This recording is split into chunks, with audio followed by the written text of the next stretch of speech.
We're done with the Ds. I'd like to Yes. go back for a moment. What do you feel that, we're responsible for value and desirability. Okay. We're going to have lawyers come in and talk to us about value and desirability too. Mm-hmm. What do you think the dollar on that is? There Well, isn't one by design. Yeah, I think we could be reasonable though. I think value and desirability. I'm just trying to get your opinion. Well, because something that you guys would note on that we wouldn't would be aesthetics. Stained carpet,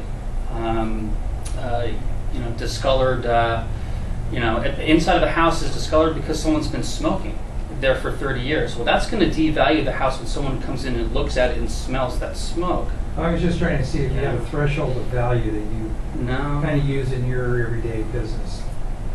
I mean, as far as we go, it really has to do with functionality. Okay. If it's working, if it's not We're doing working. a little bit different thing. But Yeah, I don't think I'd be able to intelligently comment on that. Yeah, I mean, I tried 2 years ago. One time I said, I thought 1% was a big deal. It was a 900. It was when townhomes in the village were 900,000, and the seller was like, that's $9,000. Well, that's where I drew it, and it didn't go over well. So then let's say 0.5%. Now we're talking 4,500. Everyone's dollar amount is going to be different. If there's no GFCIs in a newly remodeled bathroom, that's a $15 device. But that's where we draw the line. We're calling it out because it's safety related, irregardless of the dollar amount. So okay. So anyway, thanks for trying to answer that. there isn't an answer, unfortunately. Well, I know, but there's no answer, but we're here trying to get answers. So anyway, I'll talk to our lawyers and try to figure out if, maybe we write on our TDS that, it's only things over $100 or something like that. I don't think a stain on carpet changes the value of the property. You follow me? But somebody would argue that it does.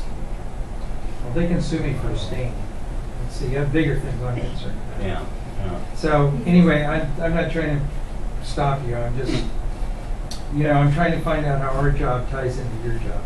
Yeah, and I think that near the end, a lot more of the other presentations where we go through all the different systems, I think you're going to see a direct correlation between what both of us are looking at. We don't look at all the same things, but there's going to be a relationship between those two.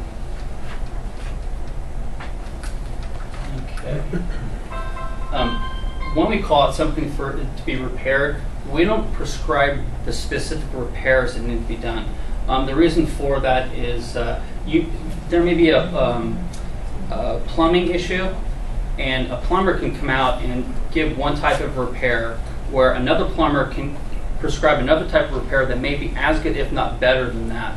And since we're not really experts in any of those fields, we leave it up to the experts to actually give those correct specifications for the repairs. And also, we would recommend that further evaluation and estimates for repairs should be completed during the inspection contingency, especially if there's something big. I look at a 2-story house and built in the 20s, and it's got a fireplace, and underneath the brick you can pull them out. That's going to be probably tens of thousands of dollars to get done. That definitely you need to have further information during your inspection contingency. So you can proceed, either keep going with it, ask for a credit, ask for them to repair, or back out.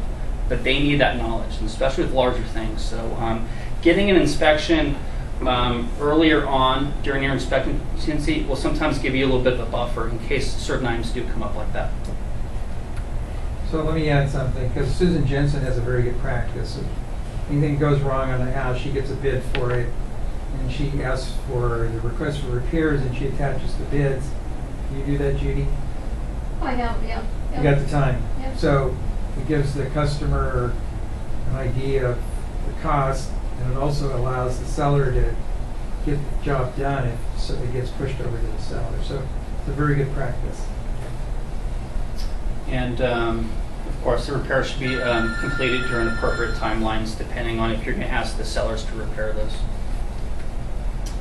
All right, the request for repairs with the RPA. It says repairs should be performed at seller's expense, may be performed by seller or through others. provided that the work complies with applicable law, including governmental permits, inspection, and final approval requirements. So if they need to replace the furnace, you need to make sure that the city has, that they get a permit for it, and the city comes out and signs off it. Not only the initial permit, but also the final permit.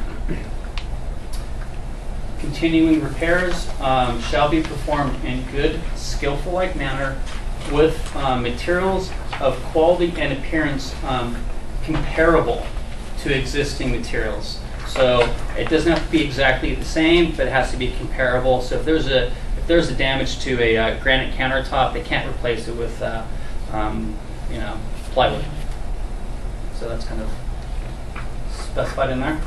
And this is another thing we always suggest, that if the sellers are going to make repairs, sellers shall obtain receipts for repairs performed by others, prepare a written statement including or indicating the repairs performed by sellers and the date of such repairs, and provide copies and receipts of statements to buyer prior to the final verification of conditions. So if they're going to be fixing things, they need to document exactly who made the repairs, and if it was made by somebody else, work orders, if they have any type of warranties on the work they do, and so forth. So you guys can receive that for your buyers.